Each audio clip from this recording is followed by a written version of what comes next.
वो तल लंब करो कहाँ भिड़ते रहो फिर टाइट है किधर किधर वो लंब कर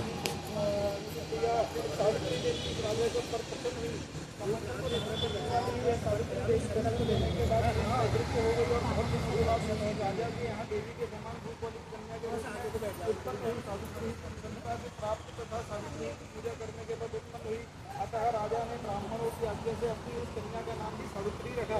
वह राजकन्या सावित्री साक्षात शरीर धारण की हुई लक्ष्मी के समान शोभित होती हुई बढ़ने लगी और धीरे धीरे लंब कर लिए हैं फिर खींच लिए यौनावस्था को प्राप्त होती हुई, जिसके मध्य तल तल तल लोग उसे लेकर भी देखकर यह समझते थे कि कोई देव कन्या है। कमल के समान विशाल नेत्रों वाली एवं तेज अग्नि के समान प्रज्वलित होती हुई वह सावित्री महर्षि प्रभु द्वारा कहे हुए सावित्री इसलिए आरंभ में सुंदर वर्ण वाली इसके उपवास करके फिर से स्नान हुई। सावित्री देवता के प्रतिमा के पास जाकर अग्नि में हवन करके ब्राह्मणों से शक्ति वाचन कराया और ब्राह्मणों से ग्रहण करके शक्तियों से गिरी हुई लक्ष्मी देवी के समान सुंदर रूप से विकसित हुई। द्वारा रोहा वह राजकन्या समीप में जाकर पिता के चरणों को प्रणाम कर प्राप्त पुष्पांजलि को निवेदित कर हाथ जोड़कर राजा के पार्षद की हुई युवावस्था को प्राप्त हुए देखकर राजा ने उसे विषय में मस्तियों से सलाह लेकर राजकन्या से कहने लगे, हे पुत्र, तुम्हें योग्य वर देने का समय आ गया है। मुझे इसमें कोई मुझसे कोई वर मांगने के लिए भी नहीं आता और विचार करने पर तुम्हारी आत्मा के अनुरूप वर को नहीं समझ पा रहा हूँ। अतः हे पुत्री, देवताओं के निकट में जिस तरह निगम्य न हो वह सेवन करो। मैंने धर्मशास्त्र में पढ़ा और सुना भी है कि यदि पिता के ग्रह में रहते हुए विवाह के पहले ही जो कन्या रजोधर्म से युक्त हो जाती है वह शूद्र के समान समझी जाती है तथा उसके पिता और ब्रह्म हत्या के उसके पिता को ब्रह्म हत्या का पाप लगता है। इसलिए हे पुत्री, मैं तुमको भेज रहा हूँ कि तुम स्वयं अपनी योग्य वर ढूंढ लो। वृद्ध मंत्रियों के साथ सीख जाओ और मेरी बात को मानो। इसके बाद जैसे कहते वैसा ही होगा और वैसा सुंदर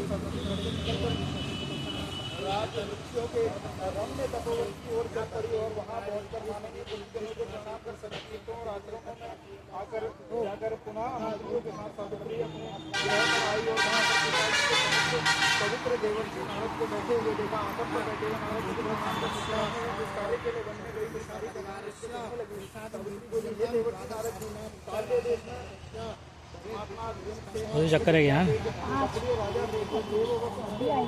बड़ा लंबा करनी होगा तो बहुत अच्छी राज्य पूर्व बैरी रुक्मी नामक एक सामंत राजा ने उनसे छीन लिया। अतः वो आर्य ग्रुप से छोटे बच्चे के साथ लिए अपनी स्त्री के साथ जंगल की ओर चल पड़े। उनके वहाँ पुत्र बनने में बड़ा होकर धार्मिक सबसे देखने वाला हुआ। अतः अनुरूप बल्कि समझकर मैंने उनसे मन में वर्णन कर दिया है। डाला केवल व्यवहार समझ कर सत्यवान कर दिया है। उसका पिता सत्य बोलता है, माता सत्य बोलती है और वो सत्य बोलता है। इसका नाम मुनियों ने सत्यवान रखा है। उसको नित्य अश्वप्रिय है और वह मिट्टी के घोड़े बनाया करता है। चित्र में घोड़े भी बनाया करता है। इसको चित्रासव भी कहते हैं। सत्यवान दान और गुण के रतिरोध के शिष्य के समान है। ब्राह्मणों की रक्षा करने वाला और सत्यवादी तथा अविनाशी के समान है।